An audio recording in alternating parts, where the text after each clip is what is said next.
తాకట్లో ఉన్న మీ బంగారాన్ని విడిపించి ఆ రోజు ఆన్లైన్ రేటుకి కొంటాం. Sharma gold company. ఈ మధ్య కాలంలో ఈజీ మనీ కోసం రకరకాల జిమిక్కులకు పాల్పడుతున్నారు. ఎదుటి వాళ్లకు మాయమాటలు చెప్పి బురిడి కొట్టేస్తున్నారు. మూడో కంటికి తెలియకుండా దొంగతనాలకు పాల్పడుతున్నారు. పోలీసులకు దొరికిన శిక్ష అనుభవించిన మళ్లీ బయటకొచ్చి మళ్లీ అదే దందాలు చేస్తున్నారు. బెంగళూరులో పోలీసులు ఓ దొంగను పట్టుకున్నారు. విచారణలో ఆ దొంగ చెప్పిన మాటలు విని పోలీసులు నివ్వెరబోయారు. ఇలాంటి కర్మ ఏ దొంగోడికి రావద్దురా నాయనా అనుకున్నారు. ఇంతకీ ఆ దొంగ ఎవరు? పోలీసులు ఎందుకు షాక్ తిన్నారు? అసలేం జరిగిందో ఈ వీడియోలో చూద్దాం. ఈ మధ్య కాలంలో కొంతమంది ఈజీ మనీ కోసం అడ్డదారులు వెతుక్కుంటారు. ఎక్కువగా దొంగతనాలను వృత్తిగా ఎంచుకుంటూ ఉంటారు. ఓ దొంగ తన కుటుంబాన్ని పోషించుకోవడం కోసం దొంగతనాలు చేయడం మొదలుపెట్టాడు.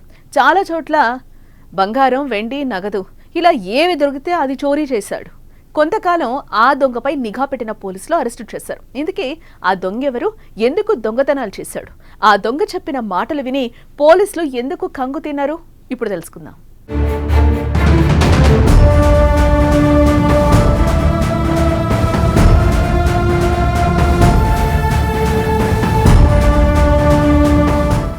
బెంగళూరులో నివాసం ఉంటున్న బాబాజాన్ అనే వ్యక్తి ఎలాంటి ఉద్యోగం లేకుండా ఖాళీగా తిరుగుతున్నాడు. తాను దూర సందు లేదు గాని మెడకు డోలు అన్నట్టు పని పడలేని బాబాజాన్కి 3 భార్యలు, 9 మంది సంతానం. కొంతకాలం కూలీగా పనిచేశాడు. కానీ ఆ డబ్బు దేనికి సరిపోదని భావించి ఈజీగా మనీ సంపాదించాలని అనుకున్నాడు. చాలా కాలంగా దొంగతనాలు చేస్తూ కుటుంబాన్ని పోషించుకుంటున్నాడు. తాను ఒక్కడే దొంగతనం చేయడం కష్టంగా మారిందని 16 ఏళ్ల కొడుక్కి దొంగతనాలు ఎలా చేయాలో ట్రైనింగ్ ఇచ్చాడు. ఇద్దరు కలిసి చోరీలు చేస్తూ కుటుంబాన్ని పోషించుకుంటున్నారు. బాబాజాన్ని బెంగళూరులోని ఎలక్ట్రానిక్ సిటీ పోలీసులు అరెస్టు చేశారు. విచారణలో బాబాజాన్ చెప్తున్న మాటలు విని పోలీసులు అవాక్కయ్యారు.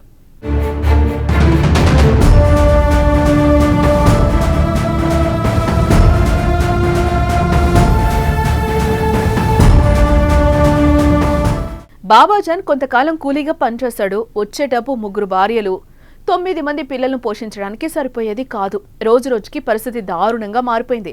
ఈజీగా డబ్బు సంపాదించాలంటే దొంగతనాలే మార్గం అని నిర్ణయించుకున్నాడు. దొంగగా మారిన బాబాజాన్ పలు చోట్ల బంగారం, వెండి, నగదు చేతికే దొరికితే అది చోరీ చేసేవాడు. ఇందుకోసం తన కొడుకును కూడా ఉపయోగించుకునేవాడు. సిటీలో తిరుగుతూ తాళాలు వెయ్యని ఇళ్లను టార్గెట్ చేసేవాడు. కొన్నిసార్లు పట్టపగలు ఇంట్లో ఎవరూ లేనిది గమనించి తండ్రి కొడుకులు దొంగతనాలు చేసేవారు. ఇటీవల బెంగళూరులోని ఎలక్ట్రానిక్ సిటీ పోలీస్ స్టేషన్లో వరుసగా చోరీలకు సంబంధించిన ఫిర్యాదులు వచ్చాయి. రంగంలోకి దిగిన పోలీసులు గట్టి నిఘా ఏర్పాటు చేశారు. ఇటీవల ఒక దొంగతనానికి సంబంధించిన సీసీటీవీ ఫుటేజ్ ద్వారా నిందితులను పోలీసులు గుర్తించారు. మే 7న తండ్రి కొడుకులు 56 ఏళ్ల వృద్ధురాలు రాజమ్మ ఇంట్లో 4,60,000 విలువైన వస్తువులను చోరీ చేశారు. ట్విస్ట్ ఏంటంటే ఈ చోరీ బాబాజాన్ కొడుకు కేవలం 20 నిమిషాల్లోనే చేశాడని పోలీసులు అంటున్నారు.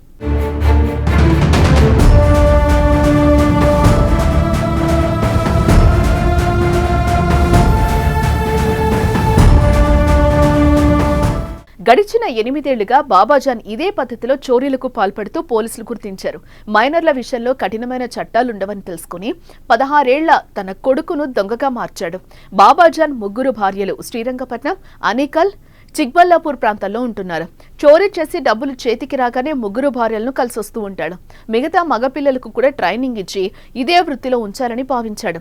ప్రస్తుతం పోలీసులు బాబాజాన్ నుంచి 188 గ్రాముల గోల్డ్, 550 గ్రాముల వెండితో పాటు ఒక 2 వీలర్ని కూడా స్వాధీనం చేసుకున్నారు.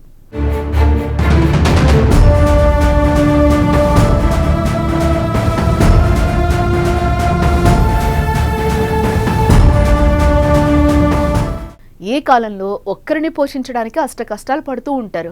3 భార్యలు, 9 మంది సంతానాన్ని పోషించడానికి దొంగతనాలకు పాల్పడ్డాడు. చట్టంలోని లొసుగులు తెలుసుకుని తన కొడుకును కూడా ఇదే వృత్తిలోకి దింపాడు. తనతో పాటు తన పిల్లలను దొంగలుగా మార్చేందుకు ట్రైనింగ్ ఇస్తున్న బాబాజాన్ పై పోలీసులే కాదు జనాలు సీరియస్ అవుతున్నారు.